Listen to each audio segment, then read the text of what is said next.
Trump wants to be a whale psychologist. It's the greatest quote I've ever heard in my life. Megyn Kelly destroys Bill Maher. This is John Mike King. With like the things he's been saying and all the people in his administration who said he's a fascist, he wants to be a fascist, he talks like a fascist, his friends are all dictators. I don't care about that at all. Not at all. So Megyn Kelly, who is brilliant, goes on Bill Maher and she's straightening him out. He's still on the Kamala Harris campaign, thinking that he's for free speech while he's supporting one of the most anti-free speech persons. Because January 6th was not good. Wait, why don't you care about that at all? Because they've been saying that about Trump for years. They've been saying that about Republican candidates for years. It has like a long storied history. If you are at all center or center right, you are used to having your candidate of choice completely demonized, whether it's the F word. This is why Republicans, it was not effective for Kamala Harris to call Trump fascist. We've heard this our whole lives, and now suddenly it's magically true. No, it still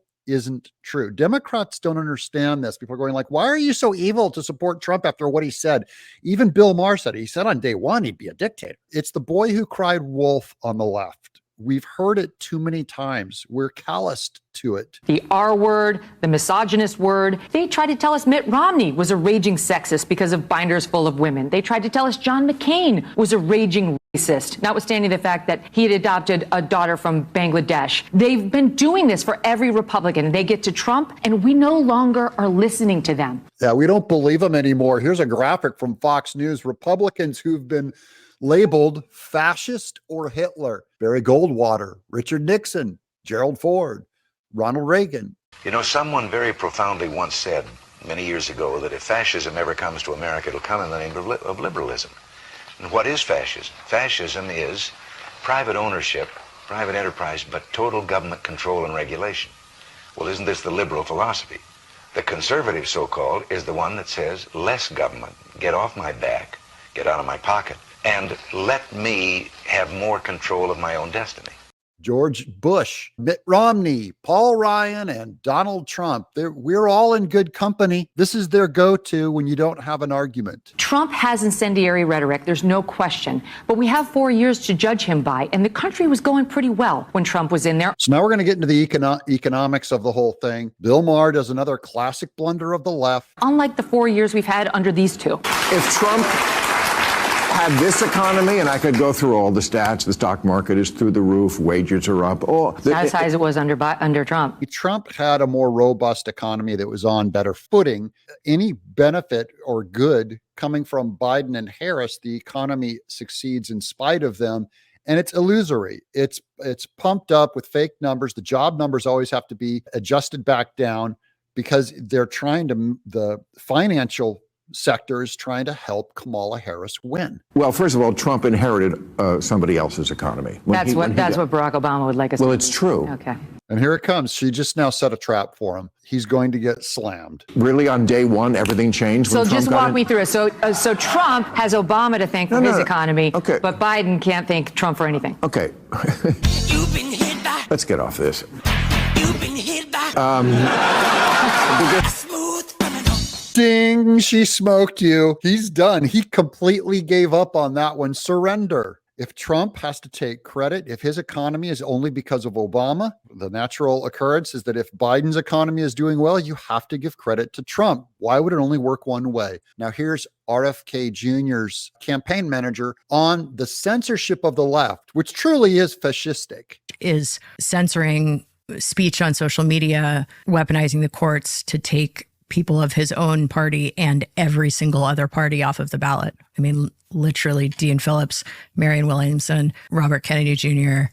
I just wanted to come up with those other names because it's not just Trump that they went after. She's bringing up Democrat names, independent names that the Democrat Party tried to take off of ballots. They are not for the vote. They've done everything against Trump that they accuse him of. They've already done 10 times worse. Obviously, President Trump, no labels, Jill Stein, everybody. There's nobody that, as far as I know, that didn't face some kind of a lawsuit to try to challenge their actual ballot access, the ability for an American to turn up and exercise their own sacred individual sovereignty of thought and choose whether or not to vote for them. Democrats don't believe in sacred sovereignty of thought. They want to police what's inside your brain. They don't want you to be free. They're taking away your faith, fear your freedom because they know it'll go against them. Every single one of them was attacked in court to get their name off of a ballot. It's like, we believe in democracy. You can vote for anyone as long as it's me. And that's the same thing with their position on free speech. You can say anything you want as long as you agree with me. Elon Musk says the most important free speech to protect is when it disagrees with you, or you don't like it, or you're horrified by it. There's no reason to protect free speech if it's someone who agrees with you. There's no reason to protect democracy and people on the ballot if they're people you agree with. It's when you protect the people you disagree with and try to keep them on the ballot that shows your strength and adherence to free speech. And that's where the Democrats failed in trying to take Donald Trump and many others. She also didn't mention that they tried taking Cornel West's name off the ballot. You know, this is a black radical, but he's a leftist, and they tried taking his name off the ballot because they're not pro-democratic. They're the most fascistic, totalitarian force there is in politics. Well, nuclear is better. I mean, I think there's a little danger in nuclear, but, you know, we had some really bad nuclear. They did one in Alabama. They did one in, I think, South Carolina. They do them wrong. They build these massive things. Then the environmentalists get in. That's Trump on Joe Rogan with a master's class on building nuclear power. I just want you to compare his IQ and intelligence on the subject in specifics with Kamala Harris.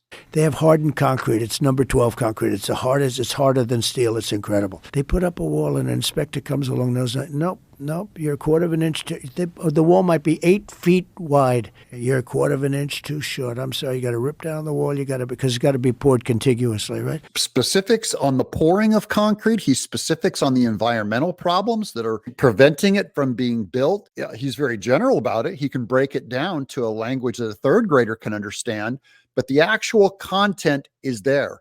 Kamala Harris does not have the content. That's why she's losing. You're 1/4 of an inch. I'm sorry, rip down. You can't rip it down. This stuff, you can't put a hammer through it. You can't. It's incredible.